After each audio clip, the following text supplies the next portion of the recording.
Jeg tror efterhånden, vi er mange, der er nået dertil, hvor vi tager alt, der kommer fra vores mainstream-medier, sådan lidt med et gran salt. Vi ved nemlig godt, at de både er bias og woke i en sådan grad, at hvis vi ønsker den fulde sandhed om noget eller nogen, så skal vi altså have lidt flere perspektiver på sagen. Og den 36-årige tidligere kickboxer og kvindebedår Andrew Tate, han er ingen undtagelse. Vores mainstream-medier og alle de politisk korrekte typer, de ønsker, at vi skal se ham som indbegrebet af giftig maskulinitet. En stor, stærk mand med en personlighed, som i den grad brænder igennem på skærmen, og dermed også får særligt mænd og drenge til at spidse ører, når han taler om, hvordan du får succes som mand, hvordan du får styr på dit liv, og damerne, din krop, og tjener en masse penge. Fordi den slags tale er åbenbart farlig, og han er farlig. Ja, okay. Men hvorfor er det lige pludselig farligt at prøve at motivere mænd til at udleve mere af deres maskuline potentiale? Og for hvem er det, at det er så farligt?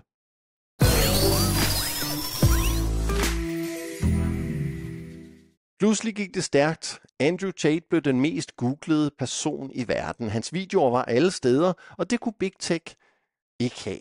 Så de lukkede ham ned på samtlige platforme. Nu er han dog så kommet tilbage på Twitter takket være Elon Musk. Men problemet var jo, at sådan en rebelsk alfahan, som kører i dyre biler, bærer dyre ure og lever sådan en playboy-livsstil, det kan vi ikke have.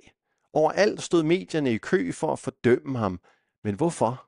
Er det fordi han er en farlig, giftig, maskulin, misogyn kvindehader, der ødelægger fremtidens unge mænd med sin hadtale? Nej, det er for mig at se blot den officielle undskyldning. Andrew Tate er nu ind på en meget eksklusiv liste over personer, som de store big tech-selskaber har forsøgt at få helt til at forsvinde. En liste, som blandt andet tæller Milo Yiannopoulos, Tommy Robinson, Stephen Molyneux, Alex Jones og Donald Trump. Fordi han netop taler om det, som har mænds interesse, og fordi han ikke taler ned til dem. Han viser dem, at livet også kan leves på en anden måde, end den politisk korrekte moderne feminisme foreskriver. Han fortæller dem, at de ikke behøver at være de her underdanige pleaser eller uscharmerende Mr. Nice Guys, men at det tværtimod er vejen til deres egen undergang og ulykke.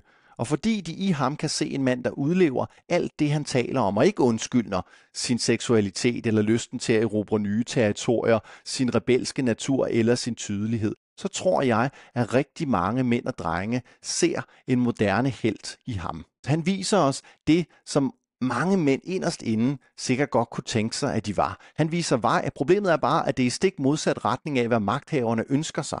Og det er derfor, han er et problem. Fordi hvis unge mænd bliver ligesom ham, så kommer der et oprør. Og så kommer der et opgør med alt det politisk korrekte ævl og den fake godhed og fake tolerance og ja, samfundssindet, som særligt har slavebundet os her de sidste mange år. Og det er derfor, Andrew Tate er farlig, og det er derfor, han bliver forsøgt lukket ned.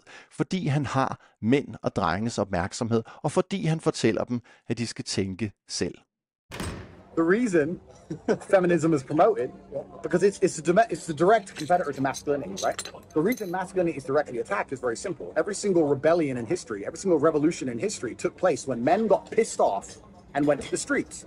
If you're the elites of the world, there's only a few of you and there's a lot of very pissed off men. You have to make sure men don't realize I'm working for fucking nothing. They're forcing me to put a mask on. They've closed my business. They've taken my travel away. If you wanted to do something like Corona, you need to destroy masculinity, absolute. Think how many politicians got blasted for less. I mean it. Like, I don't mean it in a bad way. I mean it in just like, think how many bad things happened to whoever, rulers or whatever, for doing a lot far less in terms of restricting freedom than Corona. How do? You remove masculinity, and you do that specifically by taking one man, putting her with one woman, making it basically impossible for him to leave because he's going to face a financial downfall or destruction. Let him sit there in a sexless marriage with kids who don't really respect him, paying taxes until he dies. You have to remove the warrior spirit from men to control a society. If men still have warrior spirit, you can't control us on this. Everyone's going to be like me, and we're all going to say no. That's how they control us. Because it's the men who are going to stand up and say no to things. But we don't stand up and say no. You know why? Because the wife will be mad if we're out late. No rebellions. Got to be home at 9. That's what it is. It's also the reason they promote depression. Why do they promote mental illness at every corner? Because if you're so busy living inside your head, you don't give a fuck about what they do to you outside of your head. I'm depressed, I'm sad, I'm anxious. I'm depressed, I'm sad, I'm anxious. Poor me. Self-absorbed. If they self-absorb everybody, then we're not going to rebel. Why do the Western powers also promote diversity? If every single person who's inside of a city doesn't think the same or look the same or have any kind of common ideology, how can they rise up together? How can they all get together and band together against clear injustice? They won't. Well, he looks like that, he thinks this way. He looks like that, he thinks this way. Diversity, feminism, the matrimony, all this shit is deliberately designed to stop the men at the bottom realizing they're getting fucked and standing up and doing something. All it is.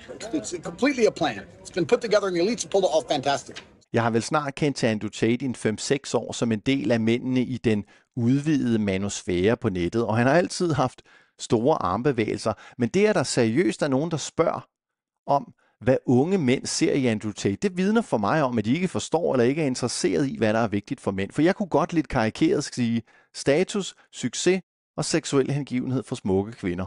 Bum, der var det.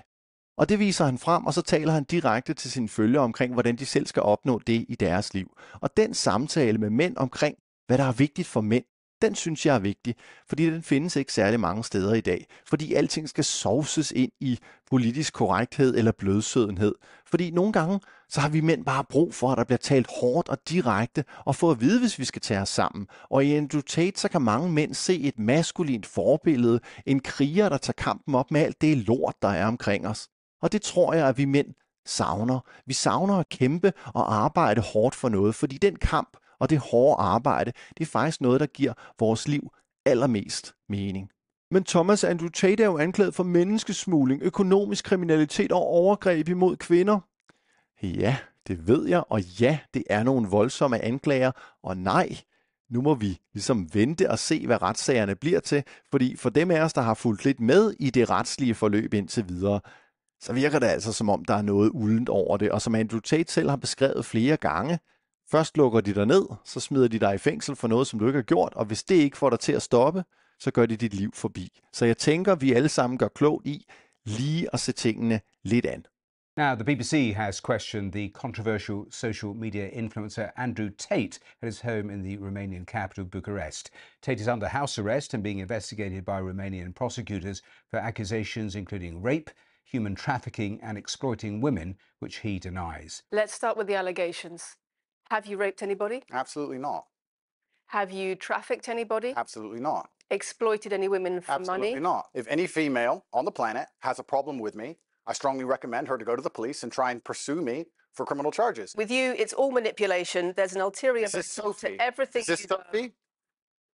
Oh, it's Sophie, the fake name, no face. No, I was so intent on wanting to please him and wanting him to be happy that I was just kind of, yeah, okay, do whatever you want. And what is she accused? She accused me of a crime, this imaginary Sophie?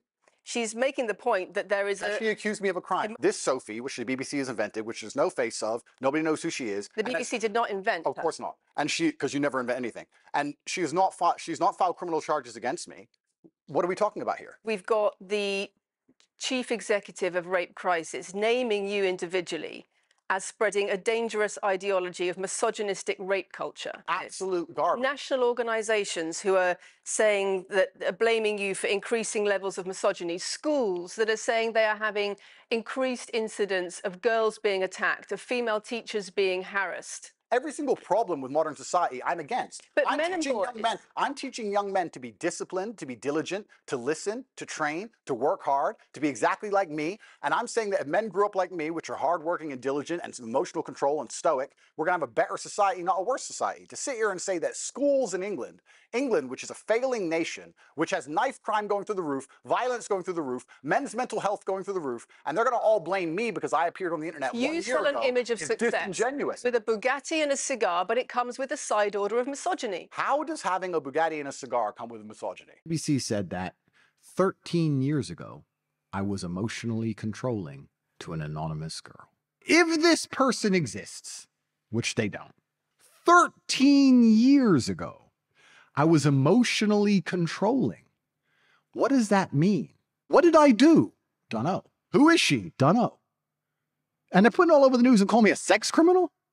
How do I defend myself against such abstract bullshit? So they come along and they said, oh, you're a human trafficker. I was like, well, I've never transported anyone. I've never kidnapped anyone. I've never restricted anyone. I've never held anyone.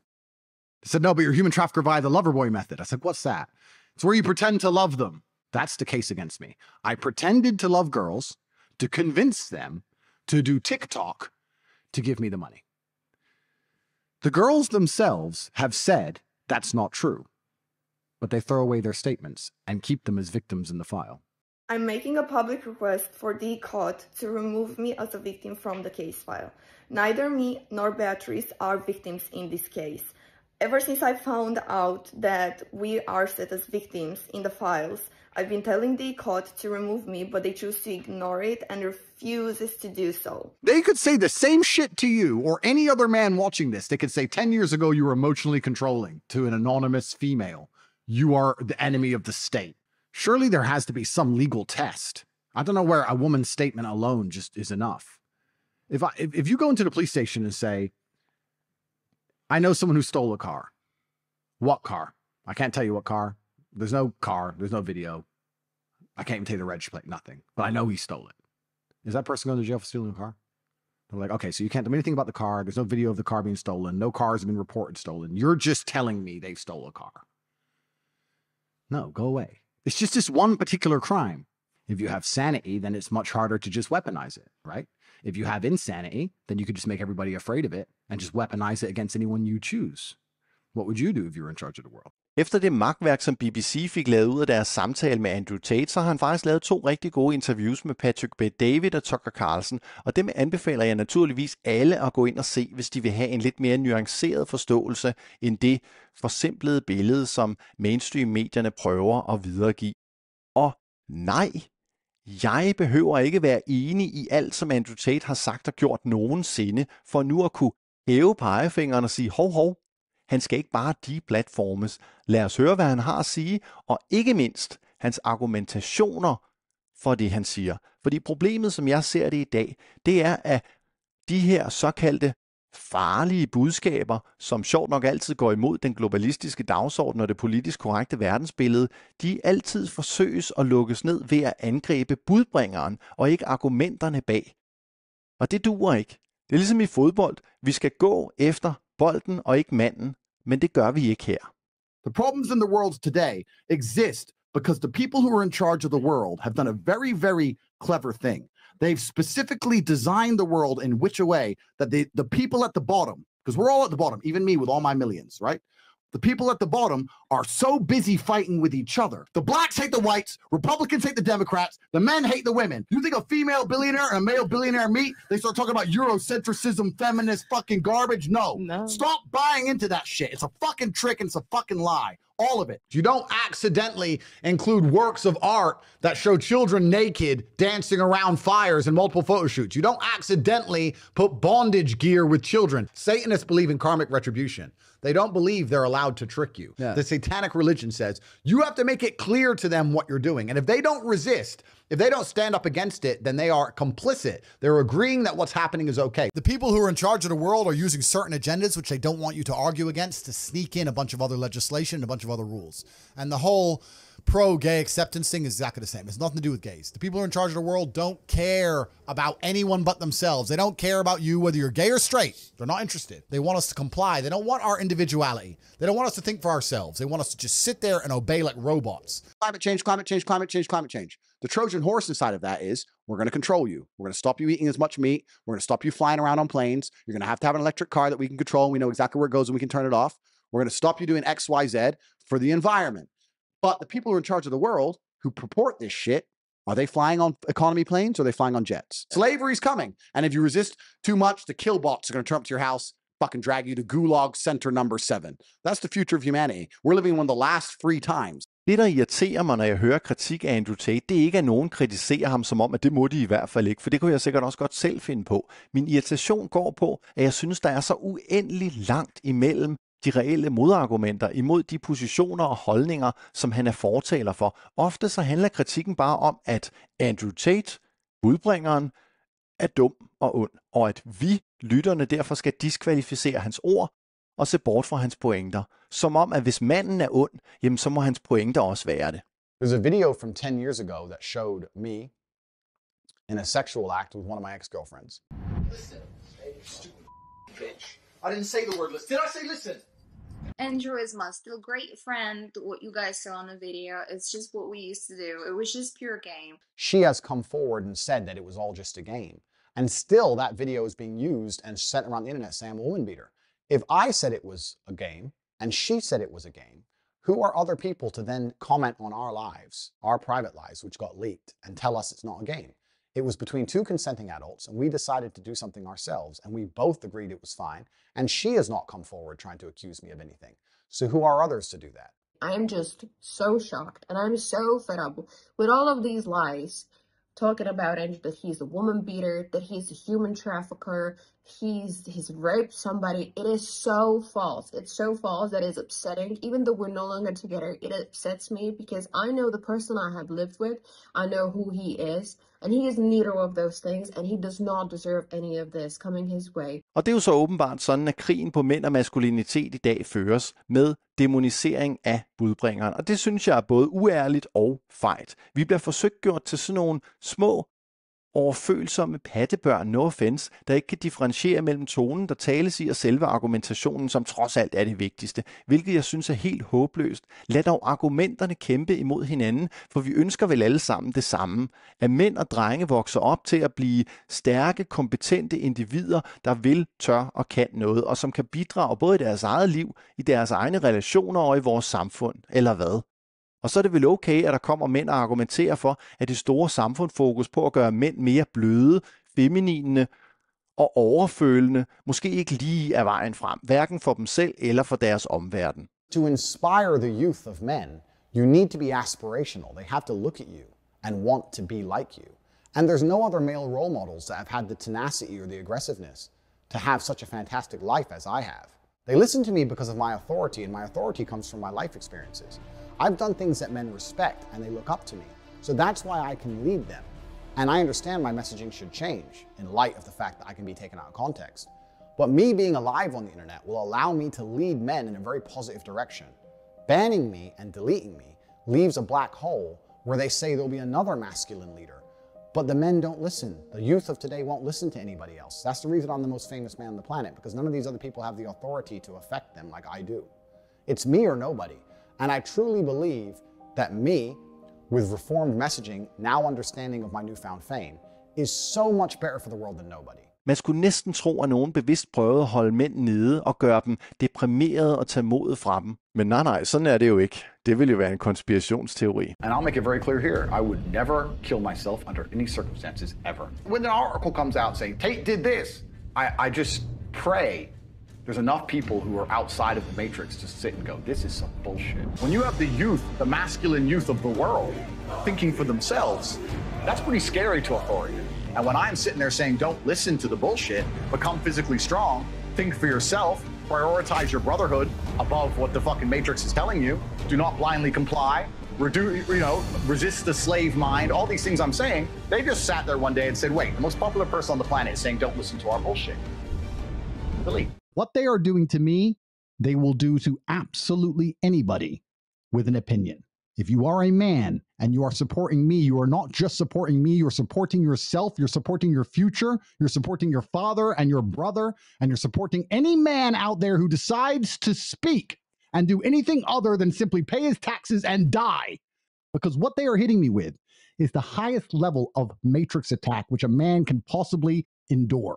Selvom Big Tech prøver at få ham til at forsvinde, så glemmer de mænd og drenge, som har fundet ham, ikke bare sådan lige, hvad de har set og hørt. De ved nu, at han findes, og at der findes mænd som ham. På godt og ondt. De har set et konkret alternativ til den blødsødende føle-tilgang til livet som mand, som promoveres overalt i vores samfund. En tilgang, som de fleste mænd alligevel trods alt har indset, den virker altså ikke. Fordi de får det jo ikke bedre af at gå rundt på æggeskaller, skamme sig over at være mand eller fornægte deres egen seksualitet. Så måske er det meget godt, at der kommer sådan en stærk krigertype og siger, hey, I kan jo også prøve at gå i en anden retning. Fordi så har vi lige pludselig et spektrum. Og så kan den enkelte mand jo prøve at kigge på, hvor er det, han synes, at han hører hjemme. Og behøver han være lige så polariserende som Andrew Tate? Nej, det gør han måske ikke. Men den moderne, feminine mand, han lykkes jo tydeligvis ikke.